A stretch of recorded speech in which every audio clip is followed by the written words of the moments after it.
What's going on, YouTube, man? Nice Saturday day, relaxing.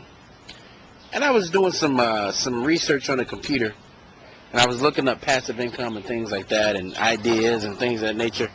But I want to ask you guys a question. Are you too much of a skeptic? Now hear me out on this one. Some of you guys may say, what do you mean? It's positive to be a skeptic. Yes and no. I've been in situations, right, where I've done certain things and made things happen, and somebody got on the subject of money, and somebody asked me, hey, what did you make in that situation? Oh, okay, and I told them I made that. Now, here's the thing. We're talking about the difference between a business and a job. Now, when I told them the number, immediately that person said, there is no way that you made that amount. Then, for a moment, I felt like, man, like, why would I lie to you, What do I have to prove? Why do I have to lie to you? And it went on and on and on and on to the point where I actually had to show the person a statement of what I actually made until they believed me. But see, this is where I say being a skeptic is dangerous. See, a lot of people's world is very small, right? And the only way they know how to make income is by going into a job and making money. So when they hear things or see things like for instance, I don't believe in Amway. I'm not an Amway guy. Somehow I got snuck into an Amway presentation at least twice without me really even knowing it, right? Amway is not my thing. I'm not going to sit here and, there's been reports and say what Amway is a scam and things of this nature, whatever, right? But I know of people who actually became successful, like millionaire status, in Amway. See, because here's what I think when skepticism is wrong. There's a lot of you out there right now who don't believe anything. If it doesn't so-called happen in the normal world, you don't believe it. Like, there's some of you who say, like, look, if I say, look, I'm going to China tomorrow to do a business deal, and if I came back and said, you know what, guys, I'm an instant millionaire. I just did $1 million deal. And if I came on YouTube and said that, there's some of you guys in the room that would say right now, that's a scam. He's pulling my leg here.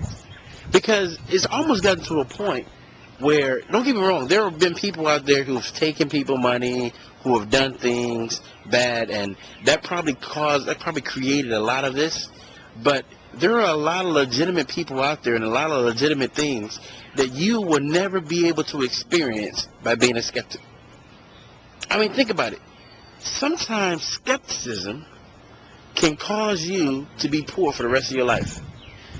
Here, you know who the major skeptics are? Poor people. Poor people, oh my gosh.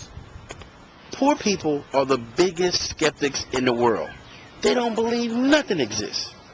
All they sit around and do, like for instance, if a person, this is the worst thing you do. If there's a poor person, and when I say poor, on American terms, poor is a person that can't afford to live their lifestyle, right? That's what I call poor. No matter if you make a lot of money or a little money. If you can't afford your lifestyle, you're poor to me, okay? So here's the thing. As soon as you walk in the room or if you say something or whatever, if you listen to their conversations, a lot of their conversations are just about, no one can do that. Get out of here with that. That's not true. Or, you really believe that? That didn't happen. It's all negativity. It's all, especially the people that make a little bit of money. It's all negativity. But I want to hear you guys' comments. Now, see, here's the thing. And you know who you are. There was a certain YouTuber, when I showed money on the thing, automatically, here it was. How do I know you didn't go to a bank and do that? Even though I'm in the middle of Pennsylvania, in the woods for 3 days. Now, why would I go to a bank and withdraw money just to play on YouTube? And don't get me wrong, you may have people that do that. But see, when skepticism, and I'll say this again, when it comes to a point where it blinds you and stops you from actually achieving things that you really can achieve, that's when it becomes a problem. So let me hear your questions, your comments. Let me see what you guys think about this issue. I remember one time I convoed Demcat, right? And Demcat said, "Man, I think you're a hoax and you're fake and all this other crap, right?" And I said, "Really?" And I said, "So it sounds like you're a big skeptic." And then he was like, "Well, anybody with any type of intelligence will be a skeptic." Really? Anybody with any type of intelligence will be a skeptic. Okay, now look, if a Nigerian guy came to me and said, "Look, if you give me $100,000, right? Or because a prince died or something, whatever, or you give me your bank account information, I'm going to go ahead and put $100,000 in your account," or something like that, right? Of course, that's common sense. That's something to be skeptic about. But when there's opportunity and a person is showing you what they actually did, a lot of times you don't want to turn a blind eye to that. Because that person or that whatever going on can actually help you in the situation you're currently in. So like I said, I want to hear you guys' thoughts, your questions, your comments, and things of this. Let's get a forum started on this, and let me see where this goes. So until next time, signing off.